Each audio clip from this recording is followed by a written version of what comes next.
Simple math. I bought a cow for 800 euros. Yeah, man. We black people, we are capable of everything. Tonniel, I can't do a headstand.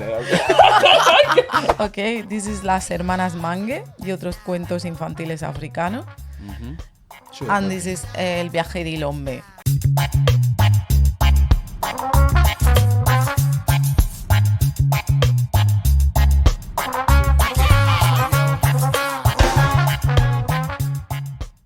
Yardman podcast are the one. Yardman podcast are the one. Yardman podcast are the one. Yardman podcast are the one. The Yardman podcast. Tell him now. Tell about the Yardman podcast. Tell him, my friend. The Yardman podcast. Tell about the Yardman podcast. Boom! Davy and Tonniel and Alejandra with the Yardman / Yardwoman podcast today. We have a guest on the couch. Yes. How did I meet Alejandra? I saw her in the gym. You know, like how guys are scared to talk to women in the gym nowadays. Why? What? Why? Why are It's you not the scared? place to talk. It's not. Okay. Nowadays, men have this fear of talking to any woman in the gym because 9 out of 10 times it doesn't go right. No. But Not in this case. not in this case, it went right because I approached her from a Respectful place. exactly. Yeah, you know? We can start out with that before I tell you guys what Alejandra does. What's the perfect way to approach a woman in the gym? I think there is no perfect way. I mean, you just approach to her and you talk with her in a nice way, and that's it. We are not going to bite you or hit you. Yeah. Even if we are strong. Yeah. So So, just relax, bro. all right. So Punchline. I approached Alejandra in the gym because I think I heard you speaking a bit of English as well. And whenever I hear someone speaks English, I have to talk to them. Oh no, I remember that you told me that someone told you about me and what I'm doing. Someone that I know. I don't remember the name. I think there was actually a mutual someone. Yeah, I someone that we remember- have in common. Yeah. It was a Sunday. I remember the day just like it was yesterday. Oh, that's beautiful. I think I was walking into the gym and you were leaving. I was like, you know what? Let me say hi to her and see if she's actually the person that deals with a lot of black activism in Murcia. Because me and Tonniel, we've been here a while, and that's one thing that we don't really feel like a part of a black community here, which is something that I don't feel good about. You know, most of our friends are white. We love them and they're our friends, but they just won't understand us on that level. Yeah. You know? Yeah. Because they don't have to understand. They don't, Yeah. they're in their community already. They don't have to really try to understand us. Like We are the fish that are outside of the pond. You are the fish. But Why are you the fish? And then we Yeah. just got to talking, and I thought the work that you're doing, the books that you're publishing, plug, are really good, and I really admire that. When I lived in Jamaica, I used to do a lot of community service and volunteering, but here I just don't get that sense of volunteerism. Maybe it's because I'm an international. Getting into those programs is a lot more difficult because one of my favorite ways to spend my Saturdays when I was in university was to go do community service or some volunteering activity. Okay. You know, just a few hours. It made me feel good about myself. I know it doesn't sound the most selfless. Then again, there are no selfless acts, but it was something that made me feel good when I went home at night or before I even go to have that beer, that I did something and I gave back something and I changed someone's life or even an animal's life or something. I felt What good about kind that. of community service you were doing there? I was a part of several clubs. The most memorable one that I can remember is I volunteered at this. What's the pet organization called again, Tonniel, up on Oak Road in Jamaica? what's the name of this place? I don't remember the I name can't of this remember. place. It's been a long But I time. know it. I Yeah. know it. Yeah, I yeah, went yeah. there one Saturday and they were like, they're going to do some neutering and spaying Oh, of okay. animals. And I was surprised. I was in there holding down dogs while they were getting their balls cut off.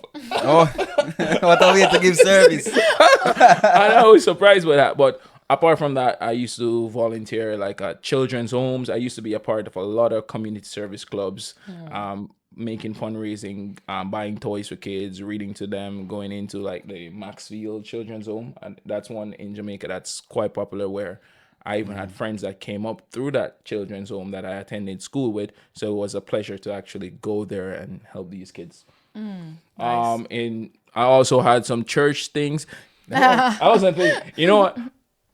I never really went to church, but Okay, no, don't I was- open that watermelon now.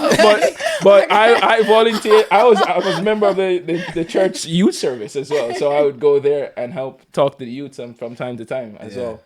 Help people with their Guidance, resumes as you well. know? Okay. Yeah. I even started a club, the Zion Hill Upliftment Youth Club. You started a club? Yeah. The Zion At the Hill church. Uplift Youth Men Club. Yeah, me and a couple of friends, bro. Yeah? Yeah. So I used to And- always be giving back, but here I just missed that. Okay. Yeah, I don't think there are much avenues for that kind of thing. But we found Alejandra, Okay. who has something of an avenue for this. So let me introduce her to you guys. Alejandra is an educator. She's a revolutionary. She's a thinker. And she's, most of all, like most of us, she's a concerned citizen. Okay. Thank Right, you. I would say. And that's how, like, she started doing her workshops. She has books. She has a lot of things going on for herself right now. Yeah. And as you guys notice, the couch has gotten a bit bigger. It's expanded. The couch has expanded a bit. Yeah, it has expanded a bit. Yeah. And what is nicer than two black people on a couch? Well, three. Three black people with a black woman. Yes. I feel empowered. I feel really good right now. But I'm still nervous, obviously, but fine. No, I don't know. Since you're a little bit nervous before we get into the conversation, Yeah. I have a little quiz for you, Tonniel. Just one question. How are you with math? How are you with math? In math, Yeah. Your that favorite is subject. That is the paradox, because in theory I'm a telecommunication engineer. I should be good in maths, but it's not my favorite subject. But I really like maths, but I'm not amazingly good in maths. Okay. So This will be basic don't math. test me, please. Listen, I don't know if you Davian. want to write. Oh my god. No. You guys can make. An You can do your exam. calculations, Tonniel. Yeah. You can make calculations if you want, and then we can see if it Please works. don't do that. It's very easy. It's very easy. Oh, I no. promise you, it's Oh easy. my god, no. I promise you, it's very Wait, easy. this is going to be embarrassing. I said that I'm telecommunication You- engineer now. I'm baby, going to you don't- fail the basic calculations. Okay, That I'll give you guys a hint as well. No hints. No hints. The hint is Nothing important. easy. that's so good. Okay, all right. Okay.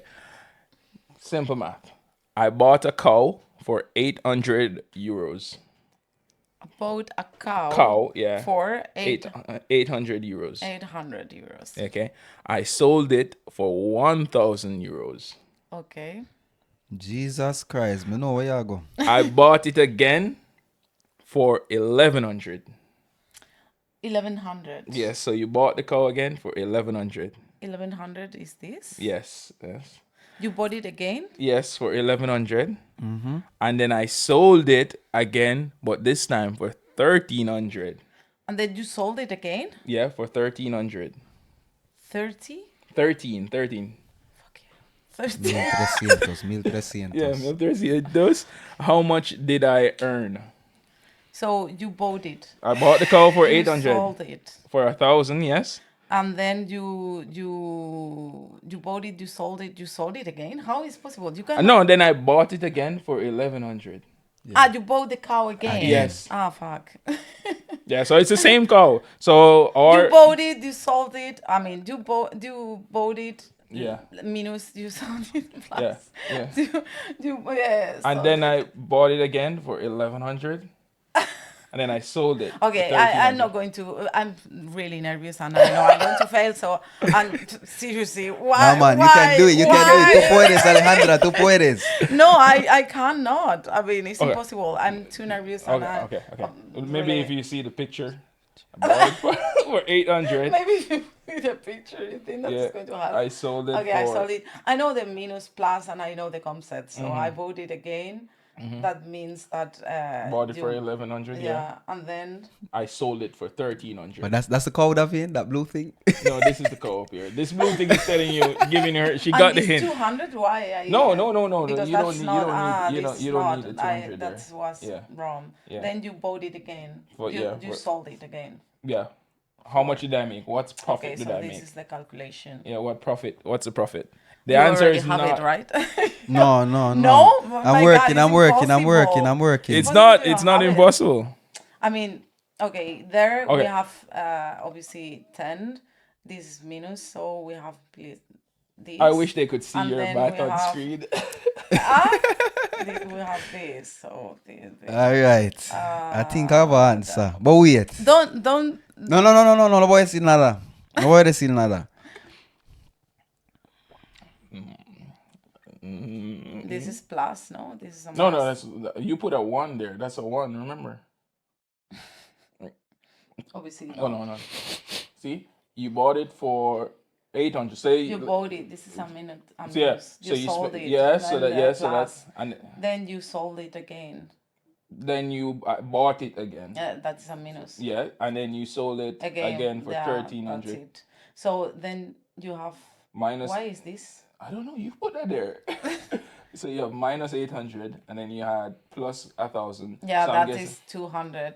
So, okay, and then minus 1,100. so Yes, that maths is- teacher. David. Math Well, okay, I think I'm math. saying 600. I'm not going to change because I know I'm wrong. So.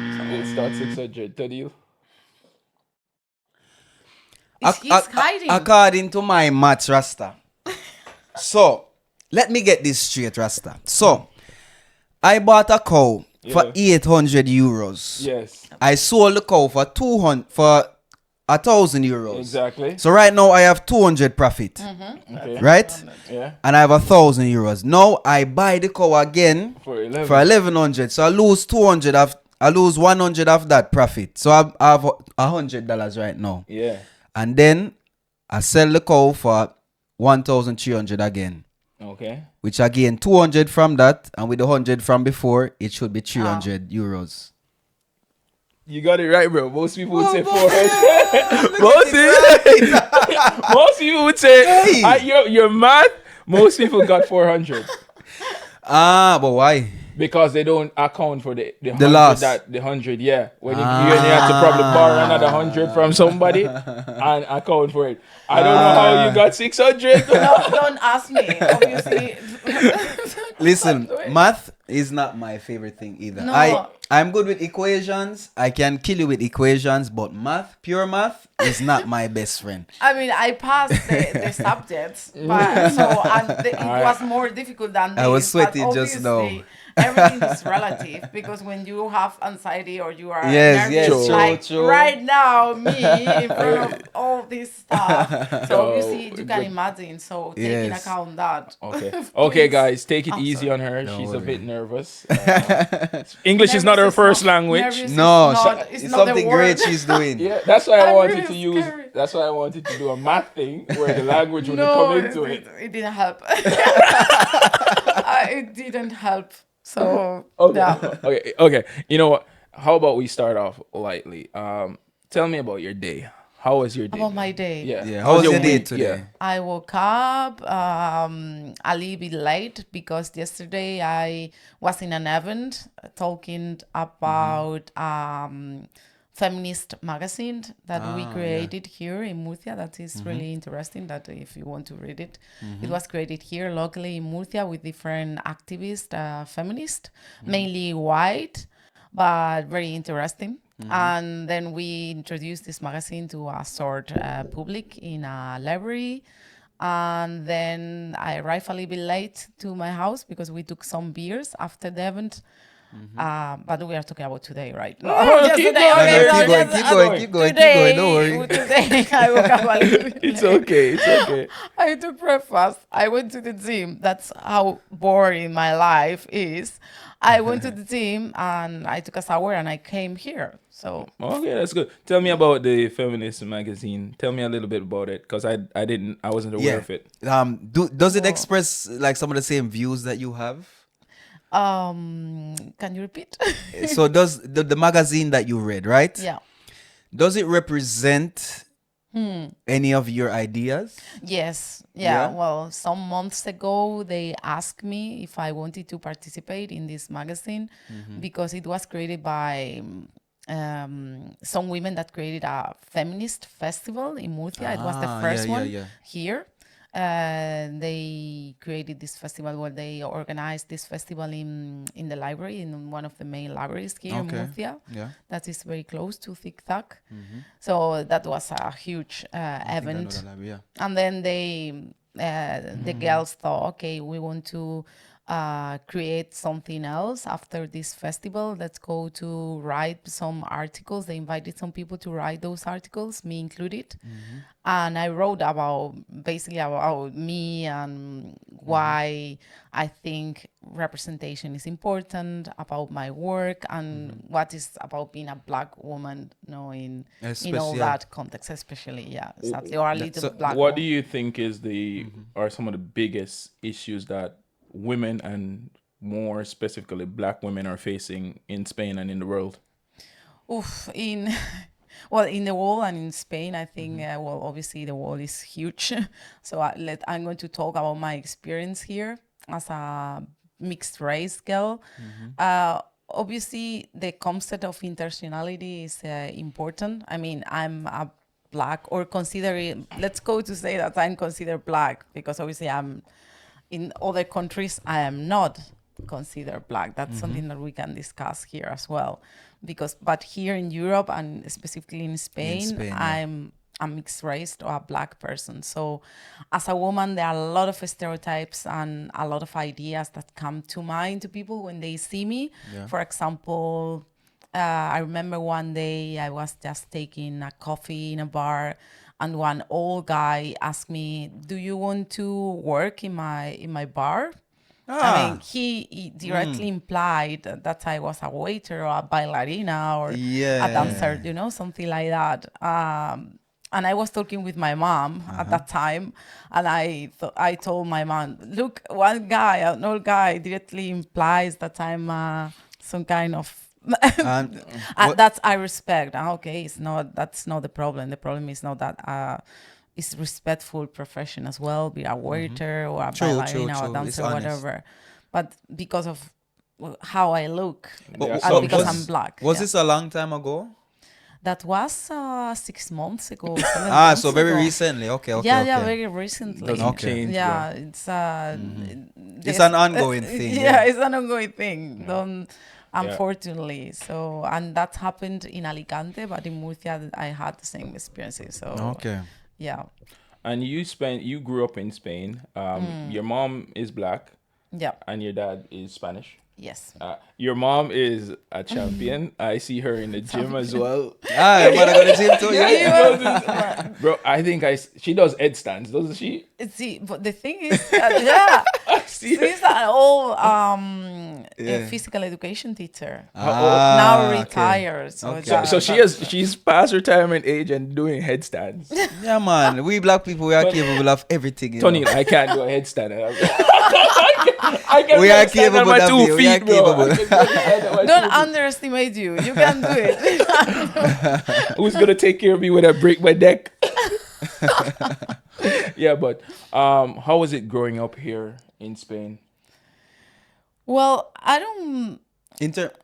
Let me be more specific. How was it growing up, like, socially? Okay. Like in terms of making friends, and let's start at making friends on the playground. Oh, making friends. The thing is, when someone asks me about those questions, obviously I have had very bad experiences, okay, when I was a little kid, and that's part of our racist society. But I don't really want to focus on that because it's giving the impression that all black people or mixed race people are traumatized or Well, true, you're right. you know, and sometimes I don't want to focus on that too much. I prefer to talk about, yes, I suffer racism, and for example, I thought I was ugly because I'm black, you know. The identity crisis. Yeah, the identity crisis. I was the single black little girl at school, in basic school, in high school, even at university. You know, that's the reality of Spain, and specifically the reality of Murcia. But the thing is, all those things make me who I am right now. That is true. Yeah. So I overcome that with the help, obviously, of my family and especially my mom. That was my main reference. And I think right now I have something that not all the people had, that double identity that I feel really proud of. Is it an advantage? I having think a double so. identity? In my opinion, could be an advantage if because when you are a little girl, probably you think it's not, but when you grow up, you see that you have you are growing here. You assimilate this culture because it's your culture. I grew up here. I'm from Murcia, obviously. I'm Afro Murciana, even if some people think that I'm not.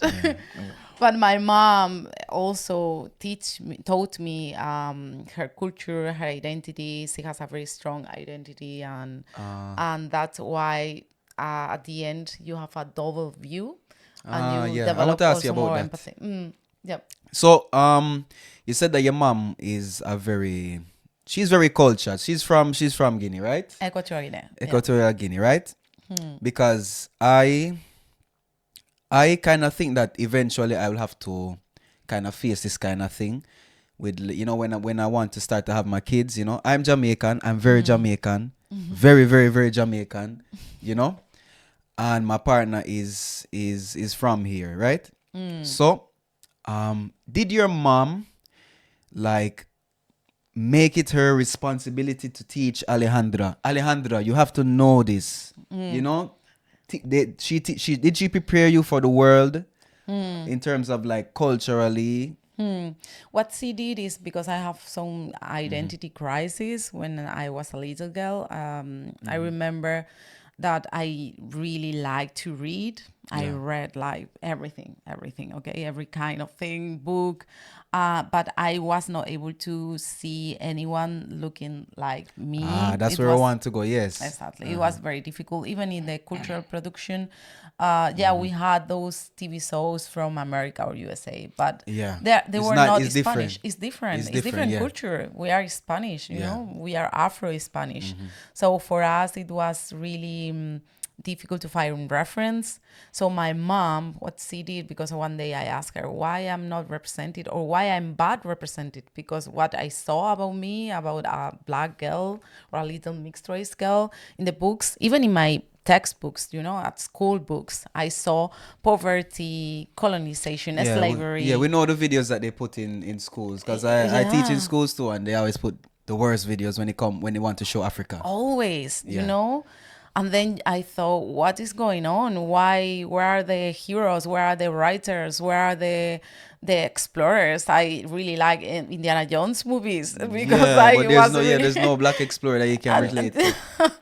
And where are they? Then my mom realized that identity was really important and reference, and my mom started to tell me Afro stories and African fairy tales, and that is the start of so and those are the fairy tales that you have in these books. Let's show these books, guys, please.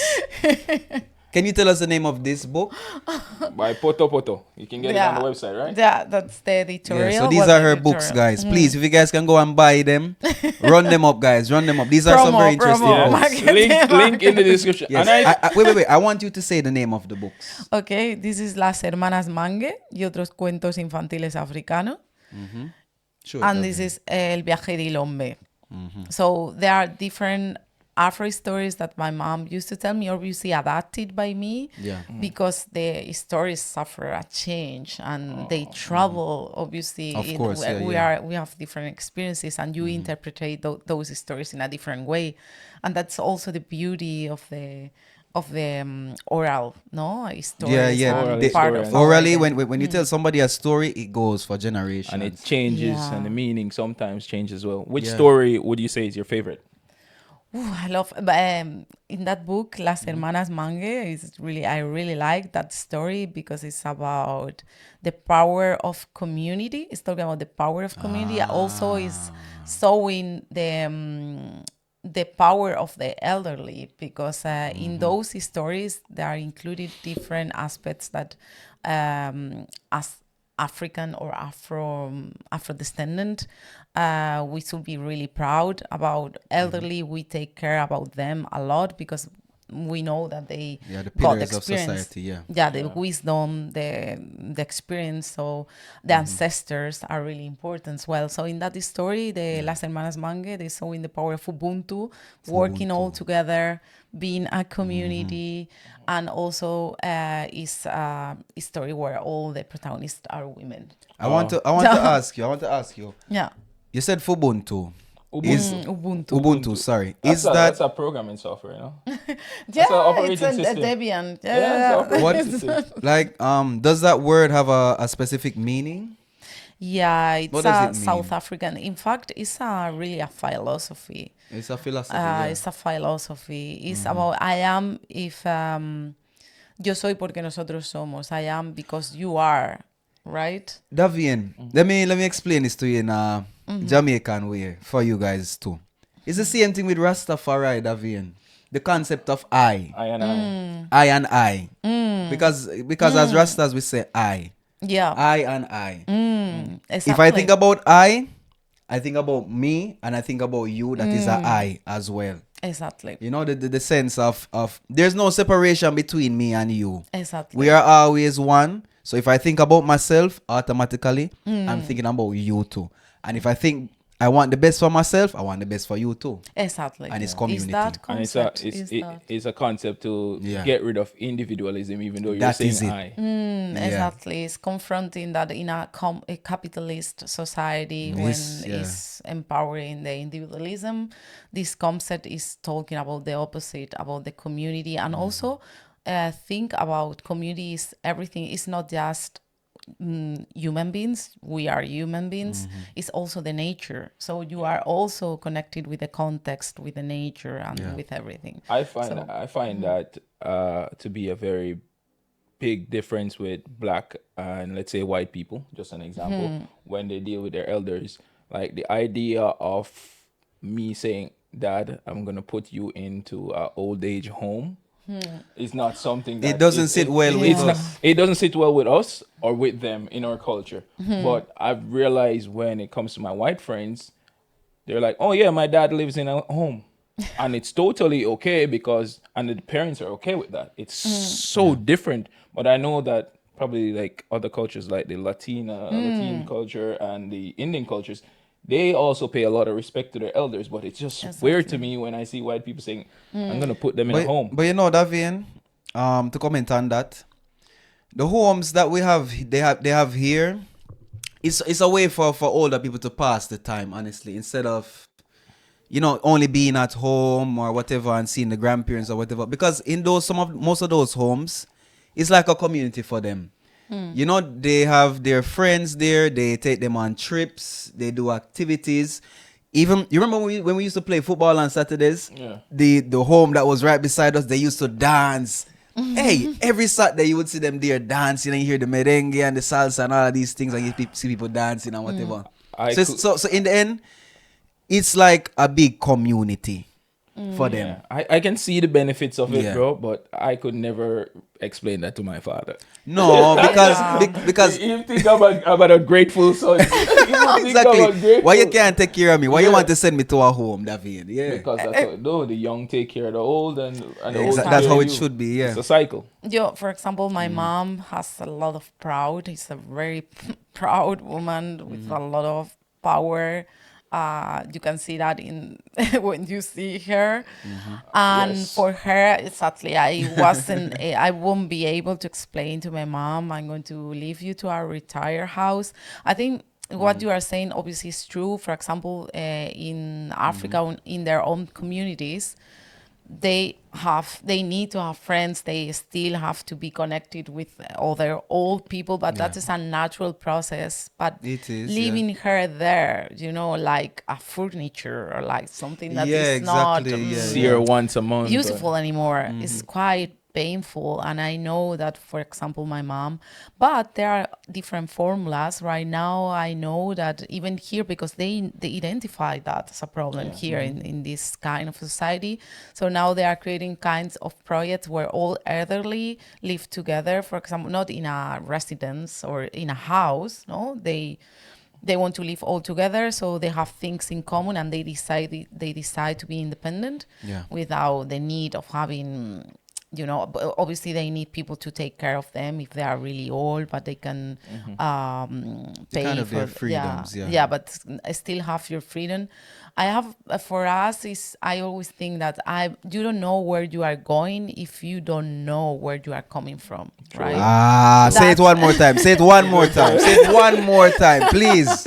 Please. Facts. You don't know where you are going if you don't know where you are coming That is from. it, yes. That's really important. Was that a part of the reason why you wrote these books? What was the main It's motivation? legacy. But my motivation was first of all give something that I have received and give the opportunity to other kids, any kind of kid. It's not just black kids or mixed race kids.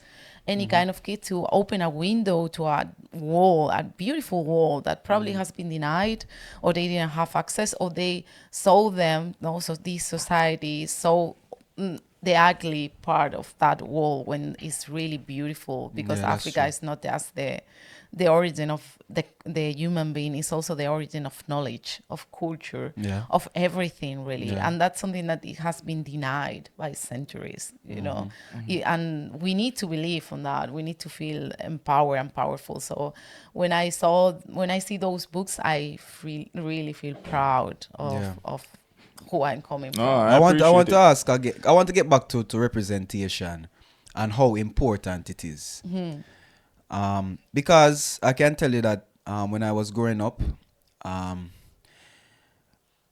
the same problem that you had, you didn't see anybody who would be like a representative of you. If, for example, we can go back to Jamaica? Really?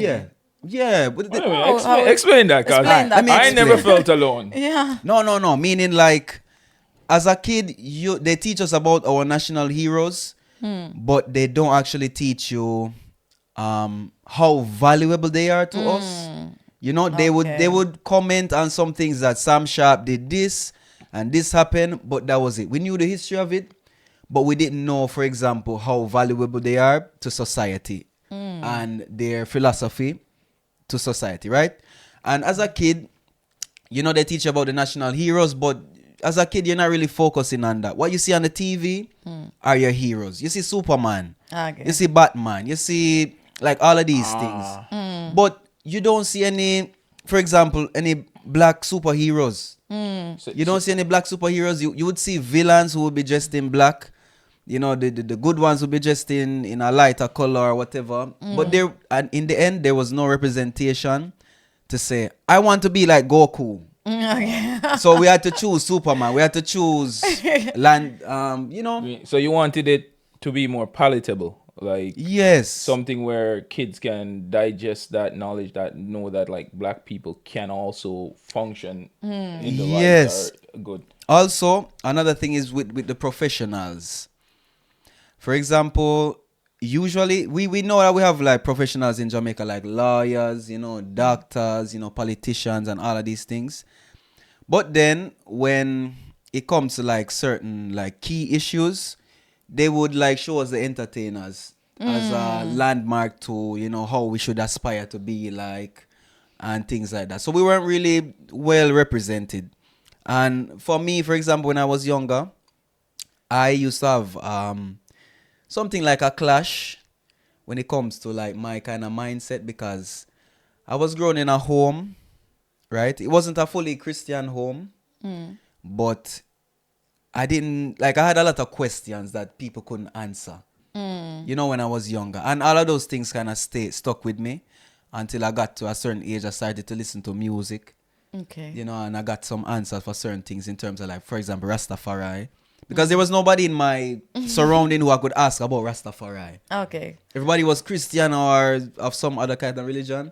So I myself was not represented. That's very interesting. That's a Yeah. That's a It complex. It's a complex thing. I think you went through something that many Jamaicans will go through, and I think the only things that we can change with that is to teach the kids how to think. Instead of telling them what to think. That is because true. if you tell a kid these are our 7 national heroes, they don't know the meaning of what it is to be a national hero. Yeah. This kid was born and they're eating every night, they're having a great time, and they're seeing someone on the TV or everyone's cheering for them or someone in this position.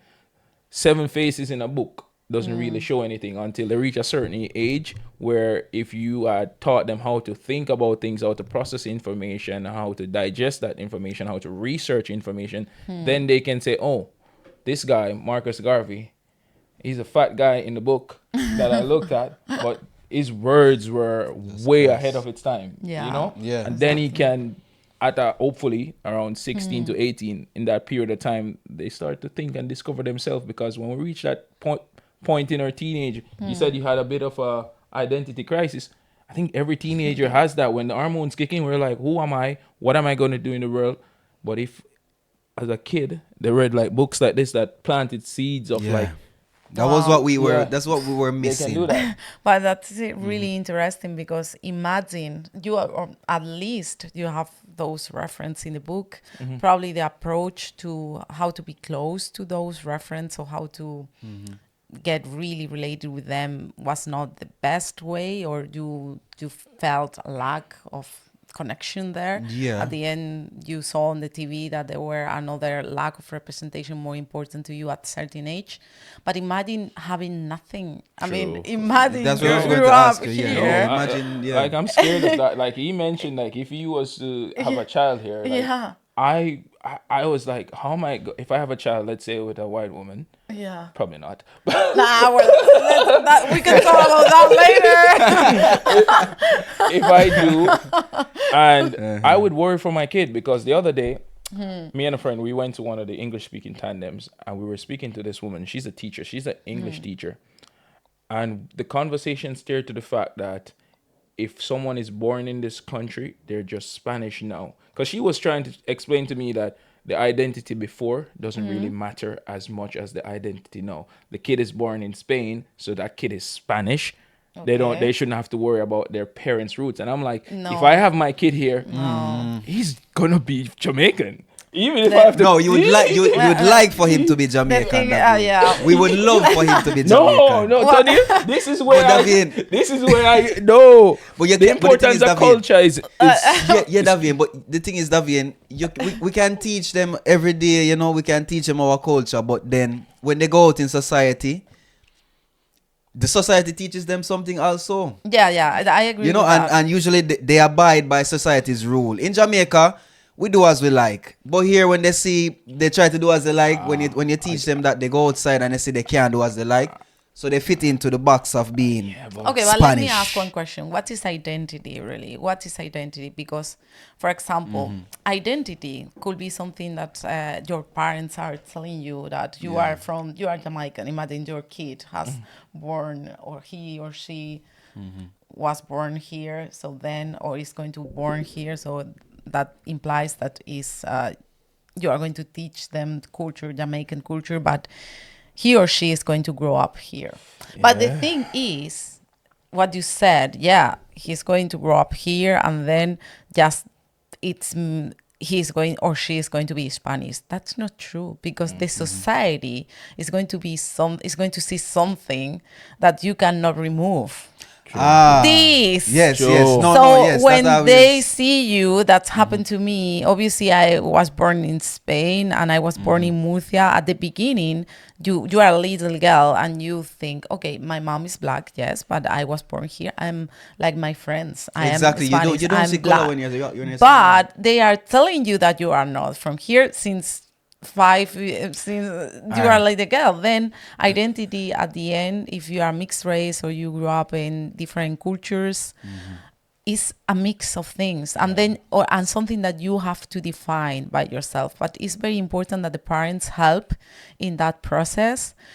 You born here, but that doesn't imply that you are 100% Spanish, because your roots are very important, especially if you are black, because they are going to make you believe that you are less important. There will always be a challenge for you. Exactly. They want to challenge your identity and your thinking. And you cannot forget that if you are going to be a dad or a mom. That's why. And you have to empower your kids and make them feel proud of who they are and who are they coming from. That doesn't imply that they are not going to feel Spanish or Murciano, but you have to combine both things, and that's challenge. It's an evolving identity. It evolves. If I marry a Spanish woman, I would expect her to share her Spanish culture. I don't want to say, not gonna be fully Jamaican. My culture is dominant. No, but Exactly. I want him to appreciate the roots, bro. Exactly. But the thing is now, what you said, Alejandra, I don't like saying that part, if you understand what I mean. You know, I don't like the harsh reality of it. Like,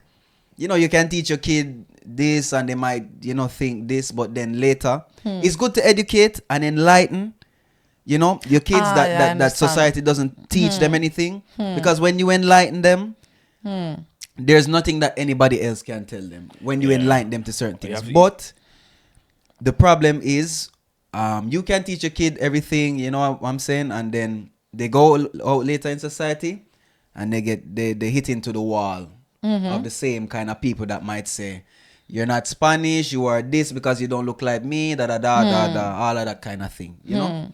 Which is basically the ugly truth of it.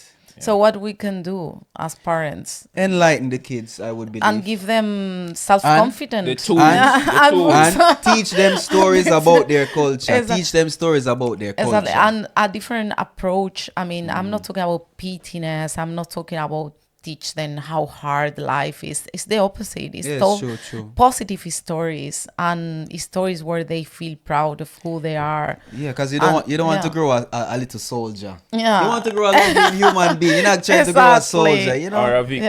Exactly. Or a victim. Exactly. That's it. Yeah, about representation, also very interesting what he said, because there is a song that I will send to you about a rapper. Here's Frante. He's a legend in Spain. He's one of the first black rappers in Spain. And he has a song that is called Double Representation, Doble Representación, because he's talking about how difficult it is to, when you are a little kid, feel identified or try to feel identified with reference that you don't have, like a superheroes. You have to do a double imagination in order to think that character that is white is not white in my imagination, is black. You know, it's a double exercise. It's like, because kids imagine things when they are playing, so they imagine that they are superheroes or that they are explorers.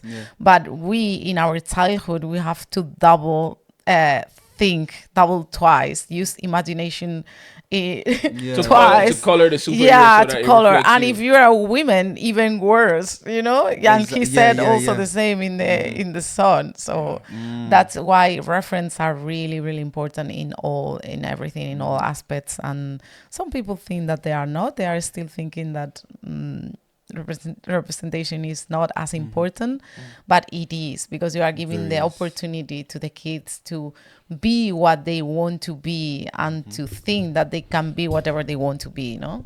Okay. And what would you say is like your main objective when it comes to your activism? Like, what's the one thing that you would say, this is me being successful, leaving behind a good legacy for the next generation?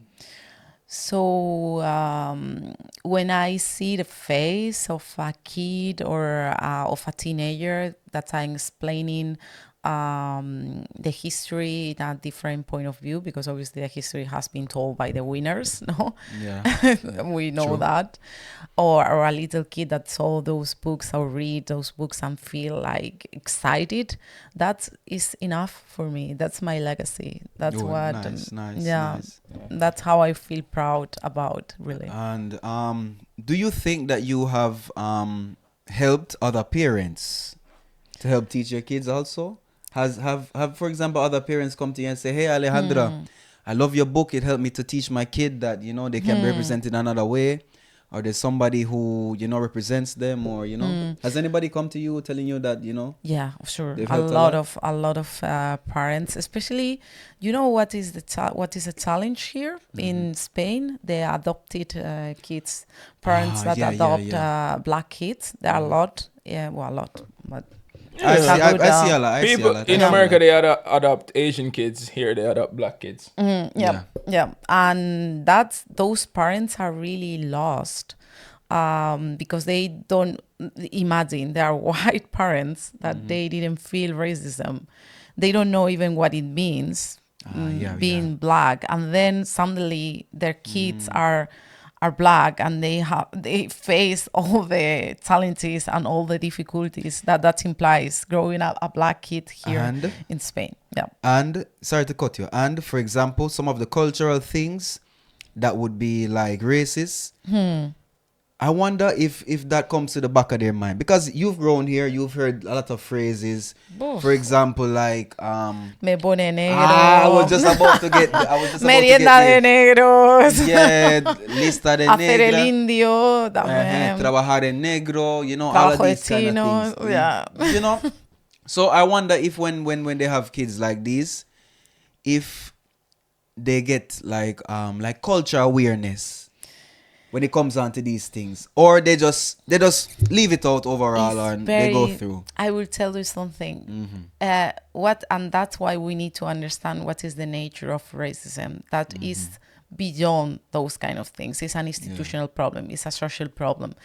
They told us that being racist is really bad, but they didn't teach us how to be how to don't be racist or anti-racist. And it's a process. I have to deconstruct myself as well, me being black, but you grow up in this society, and obviously all those ideas, stereotypes are in your mind. And for me it's easier because I'm confronting. I experienced racism, so for me I realize I have some kind of realization, and at the end you have to decolonize your mentality, because it's an imposition if you want to be happier. But for those parents, some parents understand, but they don't have the tools. For example, others don't understand at all. So it's good that you teach them or give them the opportunity to learn and to understand and grow up kids happy and free. So they need workshops too. They need parents and teachers. They- Teachers as well, because the responsibility of a teacher is quite important, because the kids, how long spend in 8 school? hours 8 a day, hours. and they a day. socialize Yeah, they spend a the lot kid. of time in school. Yeah. The teachers and the parents raise a kid. Yeah, exactly. So yeah. There's a speaking of identity. Do you know what skin bleaching is? Yeah, the blanqueamiento de Yeah, piel. Yeah. What do you think about that as a That's as a a huge concept? Because problem. not to put it out there, like whenever I walk into El Carmen and those areas, and even in Jamaica, it's a big part of our cultures, and I see people here doing it as well. I did not expect Africans in Europe to be doing it, Yeah, man, it's a but big thing. it's such a big thing. It is, and it's especially for women, right? Because women are I would say, primarily. primarily are Primarily, because yeah. of the concept of beauty. Obviously, it's another consequence of racism. I know that some people will say no, but I'm doing it because of aesthetic thing. But aesthetic is obviously related also with those concepts that they told us that black is not beautiful, black is ugly, black is the worst, all the worst. So at the end, you relate that with your color skin. And it's a problem mainly because of the health. No, you are damaging your skin and you are suffering a lot of health problems. And it's a debate that we have to have, but also inside our community, because I'm going to open a watermelon now.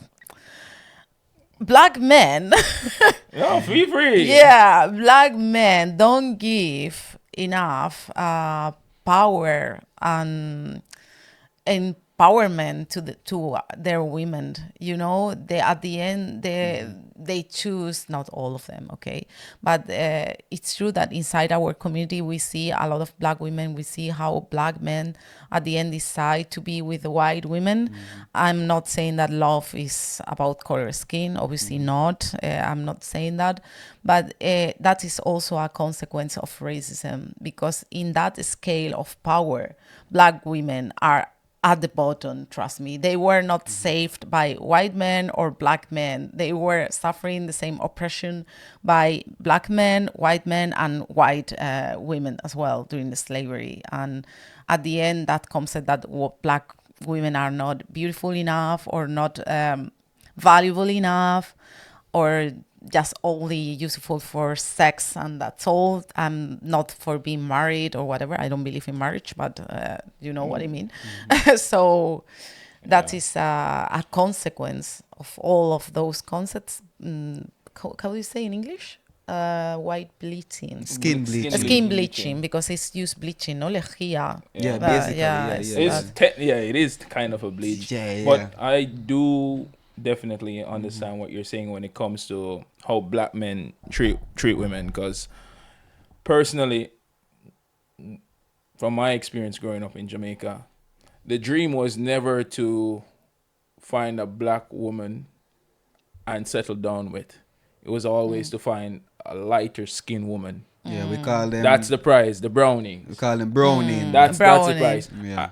And you'd be surprised, because a lot of us grew up where our moms are as black As as black we as are. us, yeah. So that's a woman that we see in the household. That's a woman that raised us. But even she would tell you that, why don't you go find a nice brown girl yeah. to settle down to give me some nice brown grandbabies, Consequences not again. black grandbabies. So this entire culture that it just infects the mind to you feel inferior. Thomas Sankara told us, I mean, we need to decolonize our mind in many aspects. So it's not about just whites, that whites are racist. We can be. Yeah, we can be We very, grew up very- in a racist society, so we need to decolonize our mind. And racism touch every aspect of every layer of society and human being, like love, education, everything. True. So, but it's an exercise, and obviously, I'm not saying you cannot be. Love is not about color skin, but we need to be conscious of those things, you know, and understand how it's having an influence in our decisions On your and bias choices. and your preference. Yeah, 'Cause exactly. we don't to be honest, a lot of these things I didn't realize until Me I too. became older in life. Yeah, As a kid, it was always go after the brown girl, go after the light skinned girl. Yeah. That was where I was driven. The reason, in our context also, Davian, the reason why, you know, our parents, for example, our mothers and aunties would say things like that, is because of social mobility. We are of the belief that the lighter you are, the higher you are in society. yeah. Class structure. And the darker you are, the lower you will be in society. So naturally, our parents would want to like put us in the higher echelon of society. Exactly. For example, even me, before I decided to even start growing my locks, my parents knew from I was younger, say me a Rasta. I've been telling them from I was younger, I'm a Rasta. When I grow up and I reach a certain age, I'm going to grow my locks. But your parents will still tell you, no, don't do this, Neil. Don't do this, Tonniel. Because this might happen, this might happen, this might happen. So it's almost as if they want you to take the sure route, the sure path to success. The easier path. You know, so them themselves, they're trying to give you advice based on what they know, because they grew up in the colonial time where Yeah. to be yourself, to be a black self was not the best way seen. Yeah. They would tell you straighten your hair. There's even sayings like in our country, even in Nigeria, I've heard the same. Don't follow black monkey, go bush. Like, don't follow the black monkey into the bush because it's going to do something bad to you. Yeah. For example, you know? Tony, So, you mentioned the ear thing, like the Rasta thing. I Yeah. don't know if I told you this story. Like, you know, when I started growing my hair, Yeah. and I got the braids in. yeah. My sister sent me a text. I could hear it in her voice. This is what she says, Dav, don't turn Rasta, you know, You please. see, your parents warn you. Your parents warn you. Please don't turn Your Rasta. parents warn you. And they warn you because they don't want you to get a fight in life. They want you to get to have the best route to your success. Yeah, but know? the thing is that you are going to fight. I mean, You're life going is to fight fighting. either way. Yeah. You are not going to avoid that to your kids, unfortunately. Yeah. Yeah. So But the it's- society. It's And one now- program and- mind, you know. I know my parents, they don't have the same comments these days. They say, even my mom, because my mom used to be the one to say, you know, Neil, I don't think you should grow your hair, Neil, you know, all of these things. But no, she likes when I do my hair in a certain style. She say, Neil, I like when you do this. And so, in a way, I basically broke through that kind of stereotype that they had, and now they see it's okay. Yeah. They get that's good. deprogrammed. They get deprogrammed, basically. Yeah. Yeah, it's It's a beautiful thing to see, yeah. With our parents, and also I know, for example, in that sense, my mom is a little bit different, because she grew up alone and she studied when a lot of women didn't study, and in that aspect, I'm lucky. But I know that a lot of girls, mixed-race girls that grew up with black parents here in Spain, especially with religion, for example, that religion is another factor or thing that we didn't told here. My mom is atheist. Atheist. So in that case, she hates religion. But some parents, they don't understand that growing up here, for example, is different of growing up in another African country. That's where there are more traditions and more restrictions for women, especially for women. So I have a family, I think they're from Ghana, in front of my, well, I should not say that. Don't be vague. Be They are vague. living Close to you. They live close to you. they're close to us. And we hear, that they're fighting. You know, the mom is always fighting with especially with the girls. He has a boy and a girl, and I think it's because of that. The girl wants to feel free. You know, now it's growing up in a society where there are more feminism, more freedom for women, more voices. And for the mom, although I don't think that African communities are more sexist is European societies, it's just different Interpretations of sexism. yeah.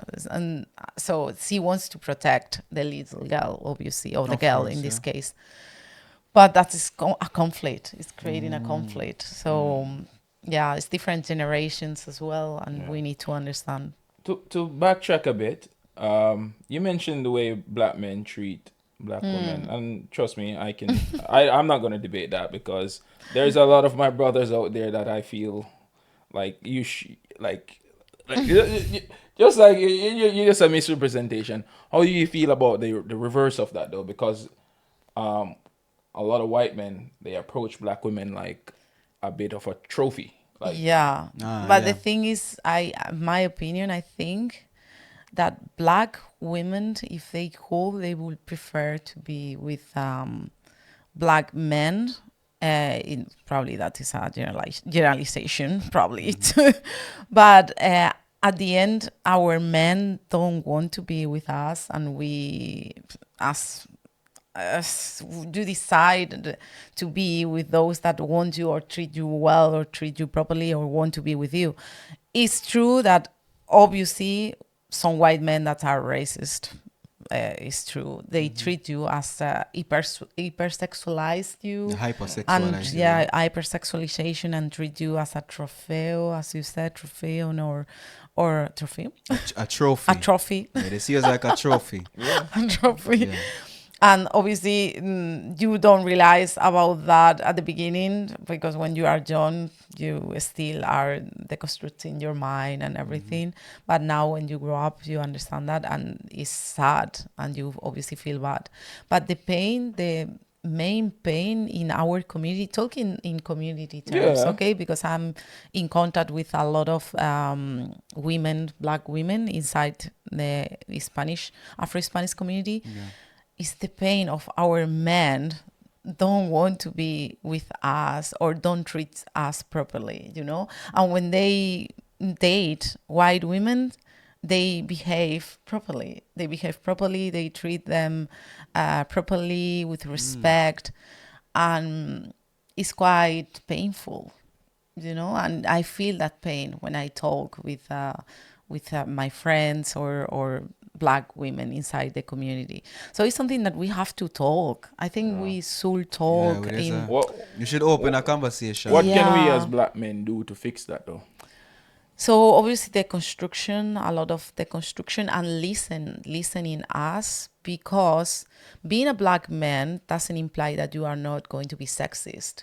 You need to understand the oppression, the different sides of oppression that are together in a body. And some Black men said, "Oh, because I suffer racism, I cannot be sexist." No, that's not true. You are a man, so you know what is the privilege of being a man, especially a Black man, that now it seems that it's a little bit fashionable thing, to be honest. I see that everyone is very into, well, everyone, but I see some kind of tendency where Black men is sexism, basically. But about the Black women, we are on the bottom in that sense. So we need to open the debate and try to find a common place. For an example, Cuban artist, Afro-Cuban artist in jazz. Do a research if you like music. I love music. I love jazz. So cool. Everybody can tell you. Perfect. So do a research of Afro-Cuban artists, males, and check who they married. No, a single one is married. Is married with marriage or having a relationship, a long-term relationship with a Black woman. But you might see them with Black kids. So they might have kids before, and then they get in a relationship with white women. Yeah, after. could be, exactly. So is it that the more successful Black men, they marry women outside the Black community? Yes. So that means they influence the Black men that sees them as fit role models, de facto role models, so that they want to do the same as well. Yeah, it's what you mentioned about the scale in society. Is like, if I marry, now that I have success, if I marry a white woman, I'm scaling in the society, right? I'm getting more power into the society, because basically racism is that thing. It's about power. It's about power. Exactly. Yeah. It's about power at the end. Like capitalism, like sexism, it's just a game of power. Yeah. Power. I would be remiss if I don't ask I have to ask this question as well. Do you think Black women also have a role to play in this as well? Black women. Yeah, it's about, as I said, it's not just about Black women or Black men. We together as a community, we have to focus on what we want to build all together. But together, I don't believe in that. Obviously, I believe in safe spaces. Well, safe spaces for female and for male, or for racialized persons, whatever. But I think that is important also to create those common spaces when we have the opportunity to talk about it in an open, freedom, and honest way. We need to build those spaces inside our community, and instead of talking about the PT, about the racism, the slavery, that is the kind of things that we need to talk about. How we want to, what kind of society, or what is our view as a community, what do we want to build in everything, in love, in education, in relationships, everything, in friendship. That beauty, that our definition of beauty, those kind of concepts is what we have to work on. All right. In my point of view. Okay. No. You're not wrong. Like, these are things me and Tony, we talk about all the time. Talk about all the time. And think about too. Just to spend 5 more minutes on this. I think that there is a disconnect moreover here in Europe between black men and black women.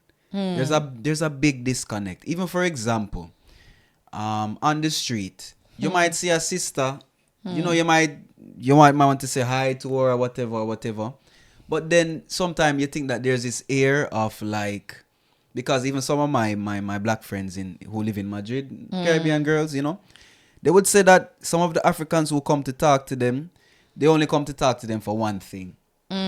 Right? Yeah. So if one African goes to them and talk to them about that, the second one, the same thing, the third one, when the fourth one comes, they don't even want to accept a hi from them. And it just creates this big environment and this big feeling of, what does this person want now? Yeah, that's true. And then there's this big disconnect. What would you say? What advice would you give for this kind of thing? I don't know if I'm this type of person. I don't. And then this is What would you suggest? advisors, love advisor, not sadly. No. It's not only about love. It's not about Yeah, love. I know, But it's just- relationships. Yeah, I know. It's just being familiar and comfortable with being brothers and sisters of the same kin. Yeah, it's like resistance. Yeah. I see also that pain created inside the black women community is creating also that resistance now, and so in the black men as the enemy sometimes. Yeah. And they only want to take Yeah. advantage of us, or use us and discard us or dismiss us at the end. So it's true that it's creating that Disconnect. this connection. For some Latinas as well, I should say that racism has an influence there as well, because in Latin America, or Abya, what I prefer to call it, Abya is the original name of the American continent. Okay, is the name given by the original inhabitants, the natives living there. So yeah. So for them, colorism is also a big problem. So the same that we were talking about the black men is happening with the black women. They choose the white, lighter skin guy in order to for social mobility, for progress. Exactly, for progress and those kind of things. Funny story here. I don't know. Me as a black man, this is my experience here when it comes to dating women here. Okay. Right? Just one. Black men here, we are also fighting within ourselves, as within our own community against each other. Because, for example, Tony, I told you this before, so you know the story. Like, I was dating this girl, and she lived right next to a prominent area where a lot of black men hang out. And that's where I go sometimes to go hang out. So she lived like right around the corner. Like, she would walk by it every day, and everything would be fine. But I took her there with me one day. I know. Yeah. And by the time I left, and she was walking by again, like 3 guys approached her. Wow. Yeah. I know that story. Yeah, 3 guys. They just approached her, and she's like, I've been living there for a long time. I see these guys all the time, and they've never approached me. But the one day you brought me around, they approached her. It's almost like an invitation. It's not a good thing, Davian. It's never a good thing. I've had friends, for example, the same problem. Well, we're not kind of problem, but the same situation, right? For example, I would go with my friend. She's white, right? I'd go with my friend somewhere, right? As Davian would say, we'd pass by there, but one day you stop and introduce her like to the guys and whatever. Yeah. Now these guys sometimes they take it up to themselves to say, all right, let me try after this one. The same girl. She like, Yeah. Because chances are I saw her with my friend who's black. She might like black guys too. Oh, competition. Yeah. Yeah, so they start a competition and all of them might try to go after the same girl or whatever, you know. I've seen it happen before. I cannot say anything about that. No. It's just My between us. It's just between us, black. But you know, in some ways, Davian, because I like to look on two sides of the coin, and I'm not making an excuse for anybody, but I'm trying to understand the other side, right? Yeah. So you find yourself as an African in Spain. What does that mean? Chances are you might not see women looking like where you come from. You won't see a lot. So you try after the majority. But guess what? The majority of the women, the type of women who are here, they might tell you no. And they're scared as you. Yeah. They have that they have that fear in them as well. 'Cause Exactly. course. yeah. And if I sorry to cut you, Tony. Like if I go up to like a white woman in a bar, her first reaction is a business. Yeah. And then if she finds out, oh, where are you from? I'm like, I'm from Jamaica. Different reaction. Different reaction. I'm not from Different Africa. No, I'm exotic. I'm an exotic Jamaican Fucking guy. hell. And sometimes these guys, they might approach 10 girls and 9 of them might say no. And then the one that might even have a little deeper conversation with them, they might start to think that this girl likes them. When in reality, the girl might not like them. But getting no 9 times and then the one opportunity that you kind of get, you blur the lines and you don't know what's the difference between this person wants to be my friend or this person wants to be with me. Yeah, but themselves, they face a challenge. It's a social thing though. So because who wants to be rejected? Nobody wants to be rejected.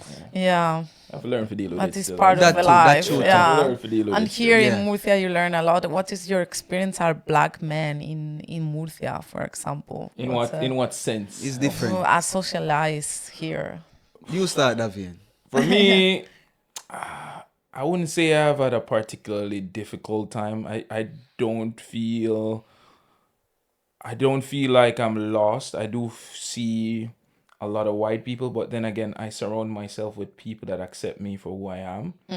True. Okay. And I feel lucky to be able to do that. As I said, I'm not as integrated in the black community like most of the African guys here. I go to the barbershop, I have conversations, we go have some food. Yeah, healing Sully.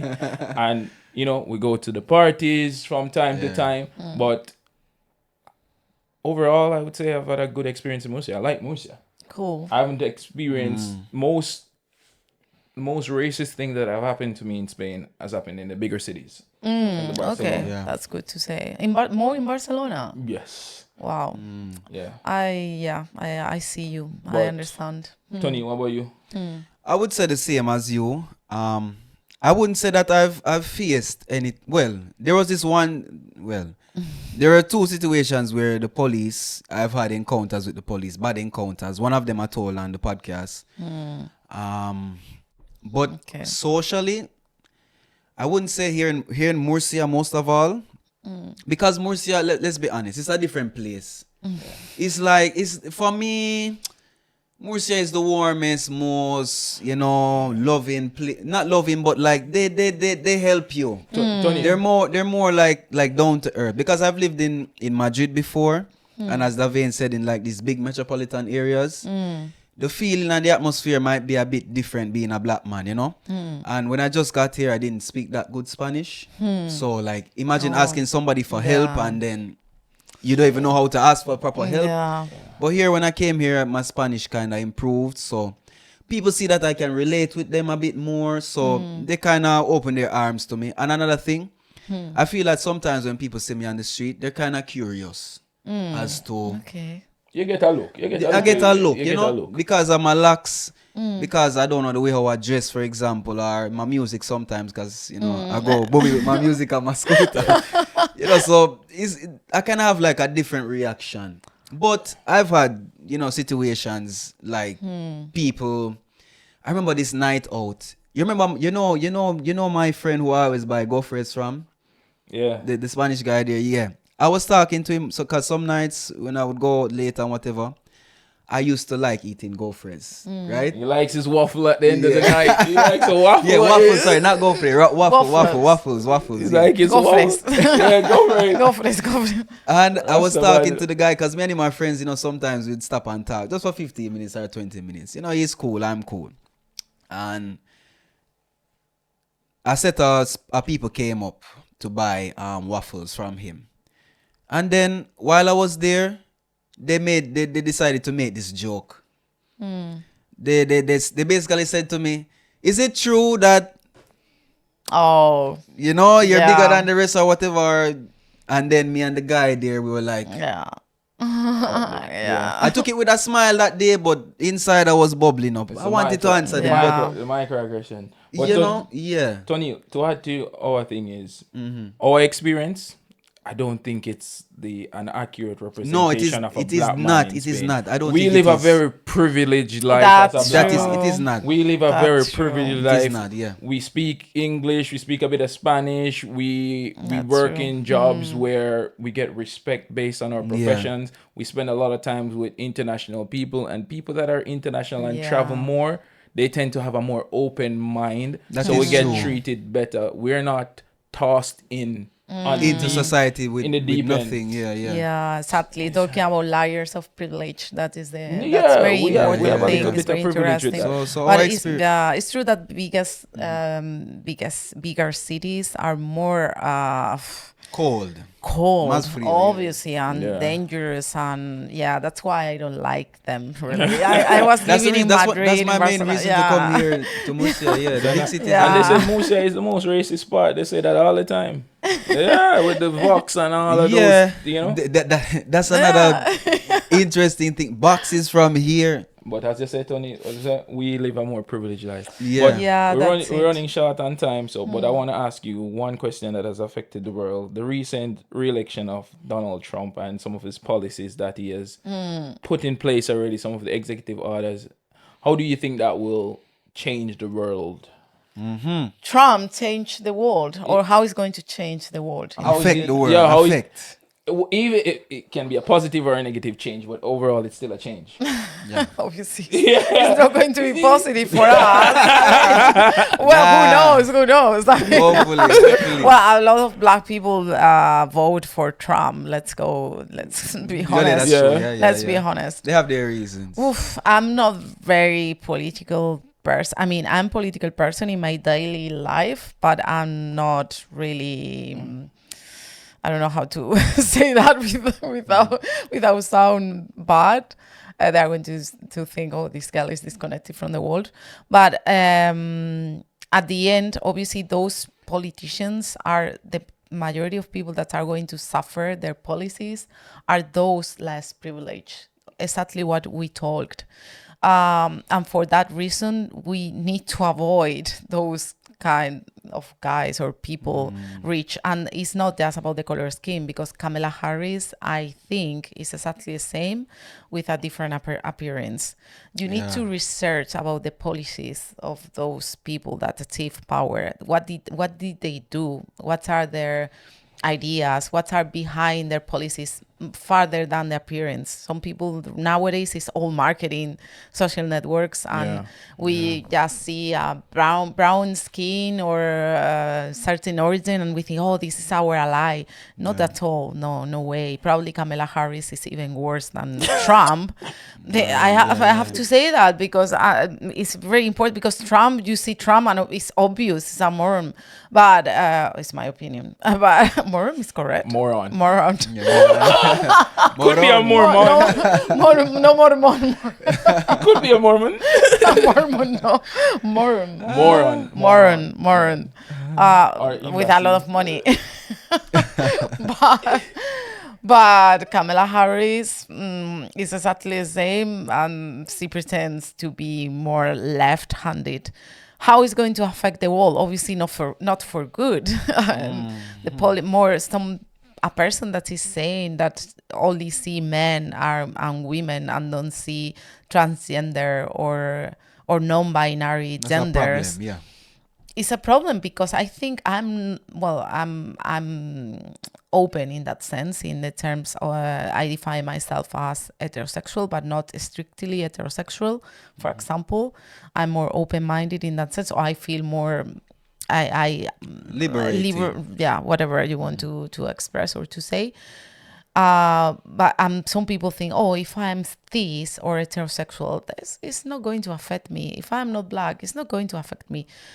But it's going to affect other people and can affect you as well. What happens if you have a kid and is transsexual or is non-binary gender, or you fell in love with a black person or Asian or whatever?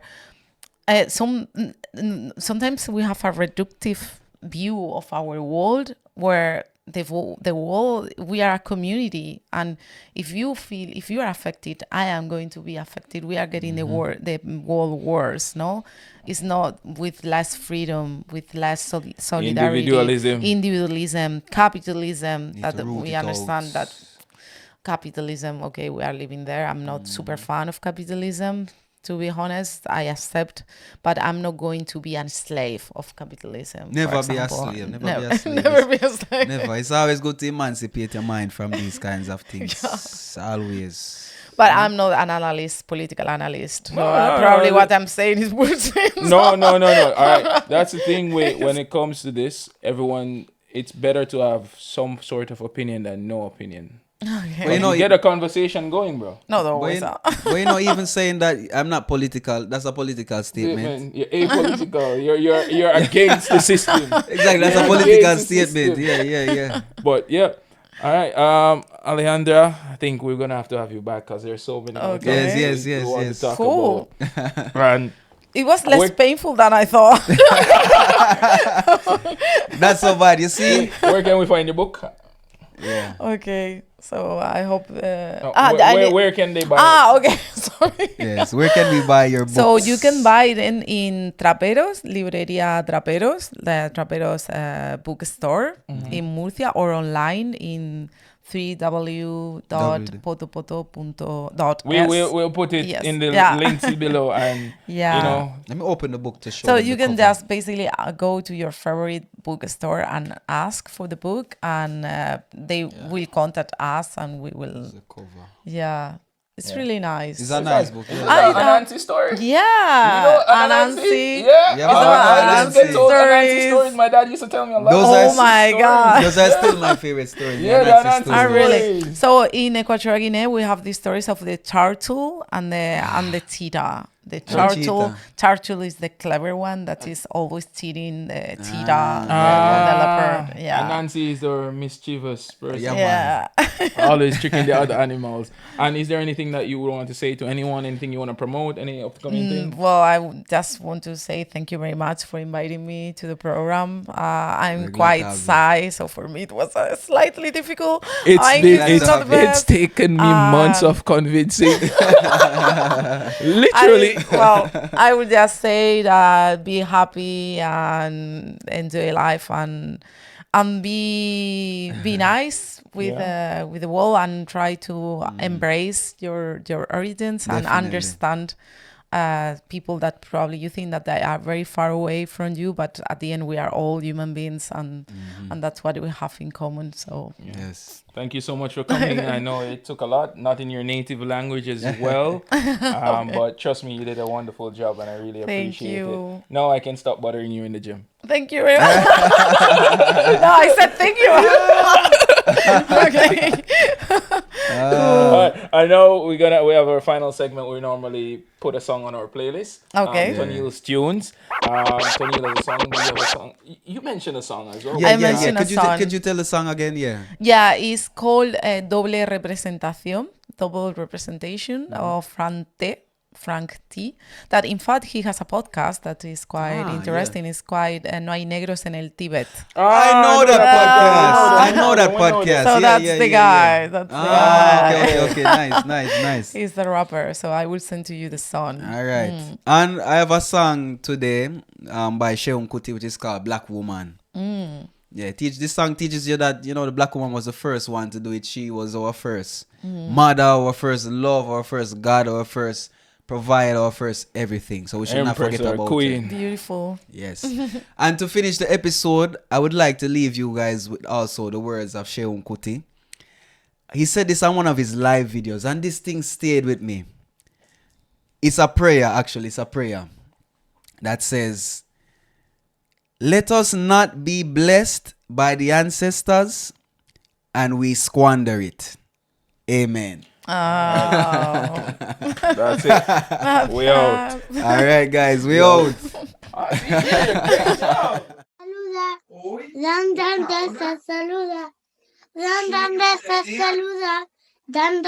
Saluda.